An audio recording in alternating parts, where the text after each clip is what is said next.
ಪರಪ್ಪನ ಅಗ್ರಹಾರದಲ್ಲಿ ಐಷಾರಾಮಿ ಜೀವನ ನಡೆಸಿದ್ದ ಆರೋಪಕ್ಕೆ ಗುರಿಯಾಗಿ ನಟ ದರ್ಶನ್ ಬಳ್ಳಾರಿ ಜೈಲುವಾಸಕ್ಕೆ ಹೋಗಾಯಿತು. ಅದೇನೋ ಒಗ್ತಿಲ್ವಂತೆ, ಊಟ ಸರಿ ಹೋಗ್ತಿಲ್ವಂತೆ. ಏಕೆ? ಬಳ್ಳಾರಿದು ಮೆಥಡ್ ಆಫ್ ಕುಕ್ಕಿಂಗ್ ಬೇರೆ ಇರುತ್ತೆ, ಹಳೆ ಮೈಸೂರು ಥರ ಇರಲ್ಲ. ಇಲ್ವಲ್ಲ, ಏನು ಆಯಿತು. ಜೊತೆಗೆ ಚಾರ್ಜ್ ಶೀಟು, ಟೆನ್ಷನ್ನು, ಆರೋಪ ಪಟ್ಟಿ ಎಲ್ಲ ಏನಾಗ್ತಿದೆ ಅಂತ ತಿಳ್ಕೊಳ್ಳೋಕ್ಕೆ ನಟ ದರ್ಶನ್ ಟಿ ವಿ ವ್ಯವಸ್ಥೆ ಕೇಳಿದ್ದಾರೆ. ನ್ಯೂಸ್ ಚಾನೆಲ್ ನೋಡಲ್ಲ ಅವರು ಅಂತಂದ್ರೆ ಅದು ಸ್ಟಾರ್ಟಿಂಗ್ ಸರ್. ಈಗ ಚಾರ್ಜ್ ಶೀಟ್ ಬಗ್ಗೆ ತಿಳ್ಕೋಬೇಕಲ್ಲ ಸರ್. ನಾನು ನ್ಯೂಸ್ ಚಾನೆಲ್ ನೋಡ್ತಿಲ್ಲ. ಅವರು ಇಲ್ಲೆಲ್ಲ ಬೆಂಗಳೂರಲ್ಲಿ ಇದ್ದಾಗ ಇಲ್ಲಿ ಬೇಡ ಬರೀ ಯಾವುದೋ ಇದು ಪ್ರೋಗ್ರಾಮ್ಗಳು ಅವೆಲ್ಲ ನೋಡ್ತಾರೆ ಅಂತಿದ್ರು. ಸ್ಪೋರ್ಟ್ಸ್ ನೋಡ್ತಾ ಬೇಕಂತ ಈಗ ಬೇಕಂತೆ ಸರ್. ಐಸಿ ಗೊತ್ತಿಲ್ಲ ಕೊಡ್ತಾರ ಇಲ್ವೋ ಜಡ್ಜ್ ಕೊರಗ್ದವ್ರು. ಯಾಕಂದ್ರೆ ಆಮೇಲೆ ನಾಳೆ ಎಲ್ಲರೂ ಕೇಳ್ತಾರೆ. ಜನರಲ್ ರೂಮ್ ಒಂದು ಇರುತ್ತೆ, ಟಿ ವಿ ರೂಮ್ ಅಂತ ಜೈಲಲ್ಲಿ. ಒಬ್ಬೊಬ್ರಿಗೂ ಒಂದೊಂದು ಕೊಡೋ ಪದ್ಧತಿ ಇದೆಯೋ ಇಲ್ವೋ ಗೊತ್ತಿಲ್ಲ. ಸರಿ, ಚಾರ್ಜ್ ಶೀಟ್ ಸಲ್ಲಿಕೆ ನಂತರ ಕುಟುಂಬ ಸದಸ್ಯರ ಜೊತೆ ಚರ್ಚೆ ಮಾಡೋದಕ್ಕೆ ನಟ ದರ್ಶನ್ ಬಯಸಿದ್ದಾರಂತೆ. ಫೇರ್ ಎನಫ್, ಅದು ಸರಿ ಇದೆ. ಚರ್ಚೆ ಮಾಡದೇ ಇರಬಾರ್ದು ಅಂತ ಏನು ಹೇಳೋಕ್ಕಾಗಲ್ಲ.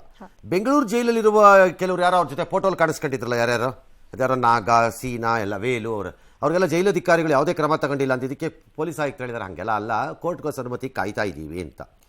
ಇನ್ನು ಮೊಬೈಲ್ ತೆಗೆದಿದ್ದ ಮೊಬೈಲ್ ಏನೋ ನಾಶ ಮಾಡಿಬಿಟ್ಟಿದ್ದಾರಂತೆ ಈಗ. ಸರಿ, ಇನ್ನು ಪರಪ್ಪನಗ್ರಹಾರದಲ್ಲಿ ಬಿಡಿ ಸಿಗರೇಟ್ ಬ್ಯಾನ್ ಆಗಿದೆ. ಇದನ್ನು ಖಂಡಿಸಿ ಸಜಾಬಂದಿಗಳು ಪದೇ ಪದೇ ಗಲಾಟೆ ಮಾಡ್ತಿದ್ದಾರಂತೆ. ಕೊಡ್ರಿ ಕೊಡ್ರಿ ಕೊಡ್ರಿ ಕೊಡ್ರಿ ಅಂತ. ಈ ಮಧ್ಯೆ ದರ್ಶನ್ ನನ್ನ ಆತ್ಮೀಯ ಇರ್ಬೋದು, ಅದು ತಪ್ಪು ಮಾಡಿದ್ದಕ್ಕೆ ಜೈಲಿಗೆ ಹೋಗಿದ್ದಾರೆ ಅಂತ ಜಮೀರ್ ಅಹಮದ್ ಅವರು ತೀರ್ಪನ್ನು ಕೊಟ್ಟಿದ್ದಾರೆ. ಅವರ ಸಂಪುಟದ ಸಹೋದ್ಯೋಗಿ ಶರಣಬಸಪ್ಪ ದರ್ಶನಾಪುರ ಎಂಬ ಮಂತ್ರಿಯೊಬ್ಬರು ದರ್ಶನ್ ಪರ ಬ್ಯಾಟ್ ಬೀಸಿ, ಪಾಪ ದರ್ಶನ್ ಕೊಲೆ ಮಾಡಿದ್ದಾನೋ ಇಲ್ವೋ ಗೊತ್ತಿಲ್ಲ, ಸುದ್ದಿ ದಿನಾ ಪ್ರಸಾರ ಮಾಡ್ತೀರಿ ಅಂತ ಏನೋ ಹೇಳ್ಕೊಂಡಿದ್ದಾರೆ. ನಿಮ್ಮ ಕೆಲಸನ ನೀವು ತಲೆ ಬಗ್ಗಿಸಿಕೊಂಡು ಕಣ್ಣು ಬಿಟ್ಟುಕೊಂಡು ಮಾಡ್ಕೊಳ್ಳಿ. ನಮ್ಮ ಕೆಲಸ ನಾವು ಮಾಡ್ಕೋತೀವಿ. ನಿಮಗೆ ನಾವು ತೋರಿಸಿದ್ದು ನೋಡೋಕ್ಕೆ ಇಷ್ಟ ಇಲ್ಲ ಅಂದರೆ ನೋಡಬೇಡಿ. ನಮ್ಮ ಜೊತೆ ಮಾತಾಡೋದು ಬೇಡ ಅಂದರೆ ಆ ಮೈಕ್ಗಳ ಮುಂದೆ ಬರಬೇಡಿ, ಖಾಲಿ ಮಾಡ್ಕೊಂಡು ಹೋಗಿ. ನಿಮ್ಮನ್ನು ಹೆಂಗೆ ಜನಕ್ಕೆ ತೋರಿಸ್ಬೇಕೋ ಹಂಗೆ ನಾವು ತೋರಿಸ್ಕೊತೀವಿ ನಿಮ್ಮನ್ನೂ. ತೋರಿಸ್ತೀರಿ ಪಾಪ ಏನನ್ನ ಅವ ಇನ್ನ ಹೊಡೆದನ ಬಿಟ್ಟನೋ ಏನು ಗೊತ್ತೇ ಇಲ್ಲ ನಿಮ್ಗೆ ಯಾರಿಗೂ. ಇಷ್ಟ ಅವನಿಗೆ ಇದು ಮಾಡ್ಲಕ್ಕೈತಿರಿ ತೋ ಕೇಳಬೇಡ. ನನ್ಗೂ ಅದಕ್ಕೆ ಏನು ಸಂಬಂಧ? ನಾನು ದರ್ಶನ್ ಅವರು ಆತ್ಮೀಯ ಸ್ನೇಹಿತರು ಇಲ್ಲ ಅಂತ ಇಲ್ಲ, ಆತ್ಮೀಯ ಸ್ನೇಹಿತರು. ತಪ್ಪು ಮಾಡಿದಕ್ಕೆ ತಾನೇ ಜೈಲ್ಗೆ ಹೋಗಿರೋದು. ಅವನು ಒಟ್ಟಿದಾನೋ ಬಟ್ಟಿದಾನೋ ಗೊತ್ತಿಲ್ಲ, ನೀವು ತೋರಿಸ್ತಾ ಇದ್ದೀರಿ ಮರ್ತಿದ್ದೀರಿ. ಬಾಯಿ ಮುಚ್ಕೊಂಡು ಇರಬೇಕು. ತಮಗೆ ಸಂಬಂಧಪಡದೇ ಇರೋ ಡಿಪಾರ್ಟ್ಮೆಂಟಿಗೆ ತಲೆ ಹಾಕಬಾರ್ದು ಮಂತ್ರಿಗಳು.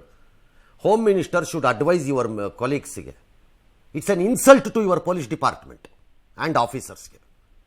ಅವರ ಇನ್ವೆಸ್ಟಿಗೇಷನ್ಗಾಗೋ ಇನ್ಸಲ್ಟ್ ಅದು.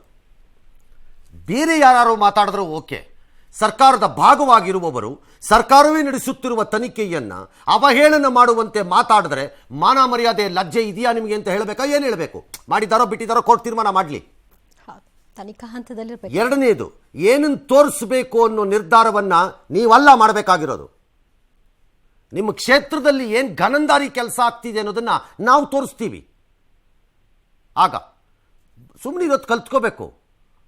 ಸಂಬಂಧವಿಲ್ಲದೆ ಇರೋ ವಿಚಾರದಲ್ಲಿ ತಲೆ ಹಾಕಬಾರ್ದು. ಎರಡನೇದು, the home minister should take objection. You are part of the government. Our own government is investigating ಇದನ್ನು.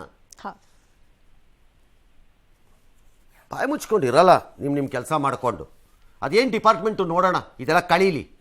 ಅದೇನು ಕಡ್ದು ಕೊಮಟೆ ಆಗ್ತಿದ್ದಾರೆ ಅವ್ರ ಡಿಪಾರ್ಟ್ಮೆಂಟಲ್ಲಿ ನೋಡಬೇಡೋಣ. ಆಗ ಅದನ್ನು ಡೈಲಿ ತೋರಿಸೋಣ. ಆಗ ಎಸ್. ಇನ್ನು ಈ ಪ್ರಕರಣದಲ್ಲಿ ಚಾರ್ಜ್ ಶೀಟ್ ಮೂಲಕ ಮಹತ್ವದ ತಿರುವು ಸಿಗುವ ಸಂಭವ ಇದೆ. ಆರಂಭದಲ್ಲಿ ಪೊಲೀಸರ ಮುಂದೆ ಶರಣಾಗಿದ್ದ ನಿಖಿಲ್ ನಾಯಕ್, ಕೇಶವಮೂರ್ತಿ, ಕಾರ್ತಿಕ್, ರೇಣುಕಾಸ್ವಾಮಿ ಮರ್ಡರ್ಗೂ ಸಂಬಂಧ ಇಲ್ವಂತೆ. ಆದರೆ ಪ್ರಕರಣವನ್ನು ಮುಚ್ಚಿ ಹಾಕಲು ಯತ್ನಿಸಿದ ಕಾರಣ ಈ ಮೂವರ ವಿರುದ್ಧ ಸಾಕ್ಷ್ಯನಾಶದ ಆರೋಪವನ್ನು ಹೊರಿಸಲು ಪೊಲೀಸರು ಮುಂದಾಗಿದ್ದಾರೆ ಎನ್ನಲಾಗ್ತಾ ಇದೆ. ರೇಣುಕಾಸ್ವಾಮಿ ಕೊಲೆ ಪ್ರಕರಣದಲ್ಲಿ ಆರೋಪಿಗಳನ್ನ 3 ವಿಧಗಳನ್ನಾಗಿ ವಿಂಗಡಿಸಿ ಪೊಲೀಸರು ಚಾರ್ಜ್ ಶೀಟ್ ಅನ್ನು ಸಿದ್ಧಪಡಿಸಿದ್ದಾರೆ ಎನ್ನಲಾಗ್ತಾ ಇದೆ. ಅಂದಹಾಗೆ ಪ್ರಿಂಟಿಂಗ್ ಮತ್ತು ಬೈಂಡಿಂಗ್ ಮುಗಿಯದ ಕಾರಣ ಇವತ್ತು ಚಾರ್ಜ್ ಶೀಟ್ ಸಲ್ಲಿಕೆಯಾಗಿಲ್ಲ. ನಾಳೆ ಇನ್ನು ಜಾತಿ ಗಣತಿ ವಿಚಾರದಲ್ಲಿ RSS ಕೊಟ್ಟ ಹೇಳಿಕೆಗೆ ಕಾಂಗ್ರೆಸ್ ಗರಂ. RSSನವ್ರು ಯಾರು? ಚುನಾವಣೆ ಜಾತಿ ಗಣತಿ ವಿಚಾರಕ್ಕೆ ಹೇಳಬಾರದು ಅಂತ ಅವ್ರ ಹಿಂದಿನ ಅರ್ಥ ಏನು? ಅವರೇ ನ್ಯಾಯಾಧೀಶರ? ಅವ್ರು ಯಾವ ಪರ ಏನು ಎತ್ತ ಅಂತ ಪ್ರಶ್ನೆ. ಎಲ್ಲರೂ ಖರ್ಗೆಯಿಂದ ಹಿಡಿದು ಜಯರಾಮ್ ರಮೇಶ್ವರ್ಗೆ. ಇದೊಂದು ಪ್ರಾಬ್ಲಮ್ಮು ನಮ್ಮ ಇಂಡಿಯಾನಲ್ಲಿ. ಈ ಜಾತಿ ಜನಗಣತಿ ಅಥವಾ ಯಾವುದೇ ಒಂದು ವಿಚಾರದಲ್ಲಿ ಏನು ಮಾತಾಡದೇ ಇದ್ದರೆ RSSನವ್ರದ್ದು ಇದರದ್ದು ಏನು ನಿಲುವೇನು ಏನು ಹೇಳ್ತಾರೋ ಅವರು? ಹೇಳಲ್ಲ ಅವರು ಅಂತ ಅದಕ್ಕೆ ಬೈತಾ ಇರ್ತಾರೆ. ಏನಾದ್ರು ಹೇಳಿಬಿಟ್ರೆ ಹೇಳಕ್ಕೆ ನೀವು ಯಾರು? ನಾನು ಅವತ್ತೇ ಹೇಳಿದ್ನಲ್ಲ, ಗಂಡು ಹುಟ್ಟಿದ್ರೆ ಗಂಡು ಯಾಕೆ ಹುಟ್ಟಿತು, ಹೆಣ್ಣು ಹುಟ್ಟಿದ್ರೆ ಹೆಣ್ಣು ಯಾಕೆ ಹುಟ್ಟಿತು? ಈ ವ್ಯವಸ್ಥೆ ಬಂದಿದೆ. ಇದು ನಿಮ್ಮ ವ್ಯವಸ್ಥೆ. ಹಂಗಾಗಿ don't care. Next, IC 814 the Kandahar hijack web series ಸಂಬಂಧ ಕೇಂದ್ರ ಸರ್ಕಾರದ ಸಮನ್ಸ್ ಬಿಸಿ ನೆಟ್ಫ್ಲಿಕ್ಸ್ ಸಂಸ್ಥೆಗೆ ತಾಕಿದೆ.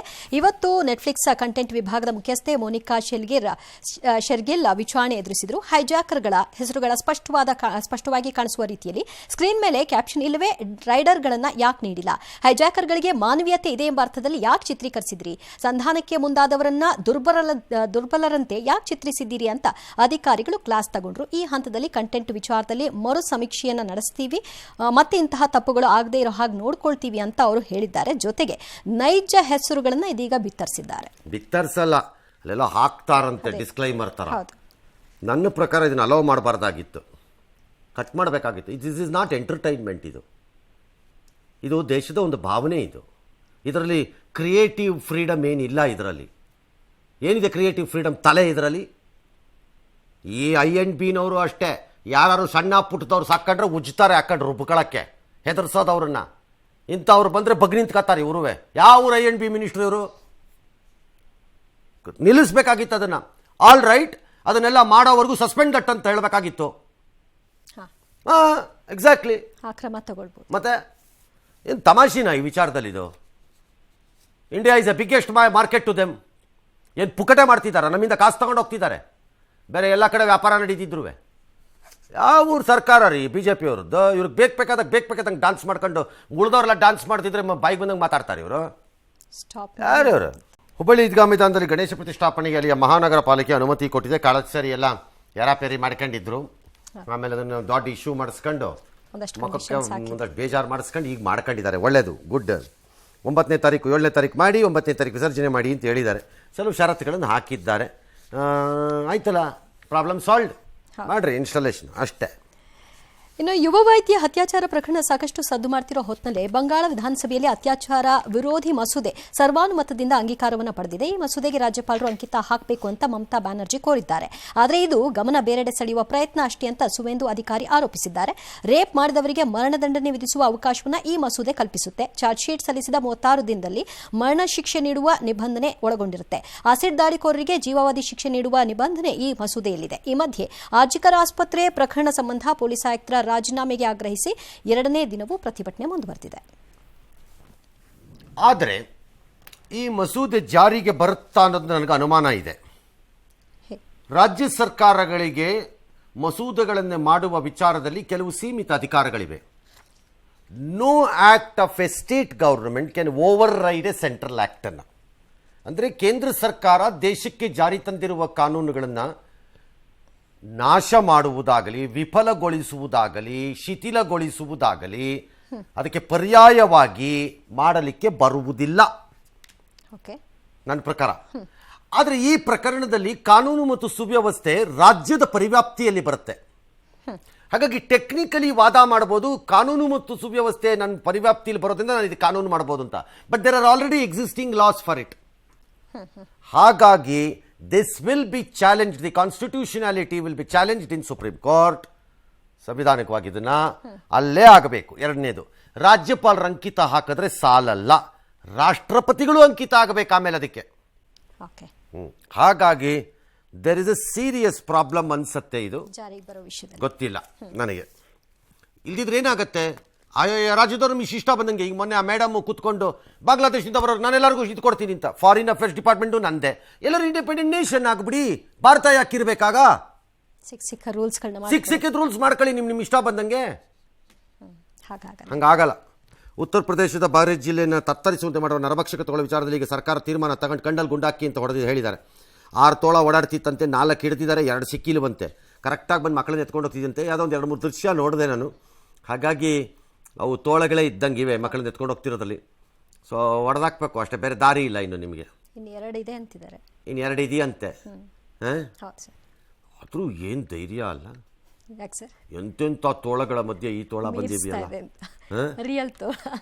ಜುವಾಲು ಗ್ರೇಟ್.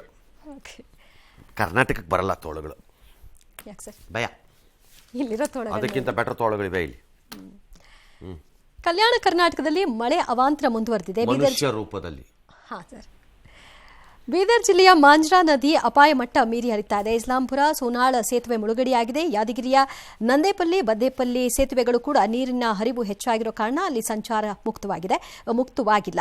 ಯಾದಗಿರಿಯ ಲಕ್ಷ್ಮೀನಗರದಲ್ಲಿ ಅಂಗಡಿ ಮನೆಗಳಿಗೆ ನೀರು ನುಗ್ಗಿಬಿಟ್ಟಿದೆ. ಕಲಬುರಗಿ ಜಿಲ್ಲೆಯ ಕಮಲಾಪುರ ಜೀವಣಗಿ ಕಿರುಸೇತುವೆ ಮರಳು ಲಾರಿ ಚಲಿಸುವಾಗಲೇ ಕುಸಿದುಬಿಟ್ಟಿದೆ. ಕೊಡಗಿನಲ್ಲಿ ಭಾರೀ ಮಳೆ ಆಗ್ತಾ ಇದ್ದು ಮನೆ ಕುಸಿದಿದೆ. ಅತ್ತ ತುಂಗಭದ್ರಾ ಜಲಾಶಯ ಶರವೇಗದಲ್ಲಿ ತುಂಬುತ್ತಾ ಇದೆ.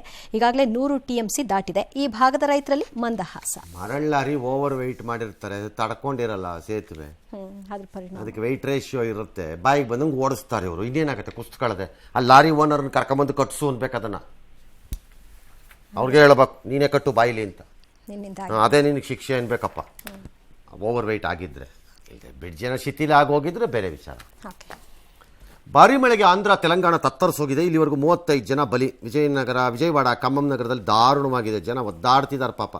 JCB ಚಾಲಕರೊಬ್ಬರು ತಮ್ಮ ಪ್ರಾಣ ಪಣಕ್ಕಿಟ್ಟು 9 ಜನನ ರಕ್ಷಣೆ ಮಾಡಿದ್ದಾರೆ. ಎಲ್ಲ ಒಂದು ಕಡೆ ಸೇತುವೆ ಮೇಲೆ ಇದ್ರಂತೆ 9 ಮಂದಿನ. ಅವ್ರನ್ನ ಇನ್ನೂ ಸ್ಥಳೀಯ ವ್ಯಕ್ತಿಗಳೆಲ್ಲ ಉಳಿಸಿದ್ದಾರೆ.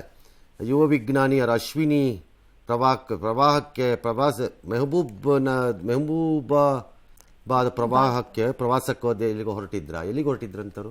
ಅಲ್ಲಿಂದ ದೆಹಲಿಗೆ ಹೋಗಿದ್ರು ಸರ್. ಐಸಿ ಸರ್, ಈಗ ಆಹಾರ ಪದಾರ್ಥ ಎಲ್ಲ ಕೊಡ್ತಿದ್ದಾರೆ. ಇದು ರಾಷ್ಟ್ರೀಯ ವಿಪತ್ತು ಘೋಷಿಸಿ ಅಂತ ಕೇಂದ್ರಕ್ಕೆ ಮುಖ್ಯಮಂತ್ರಿಗಳು ಮನವಿ ಮಾಡಿದ್ದಾರೆ. That's not easy.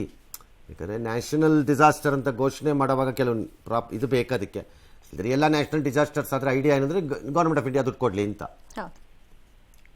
ಅದಕ್ಕೆ ಸರಿ ಆಯಿತು, ನೋಡೋಣ ಪರಿಸ್ಥಿತಿ ಏನೋ ಒಂದು ಮಾಡ್ತಾರೆ, ನಿಭಾಯಿಸ್ತಾರೆ.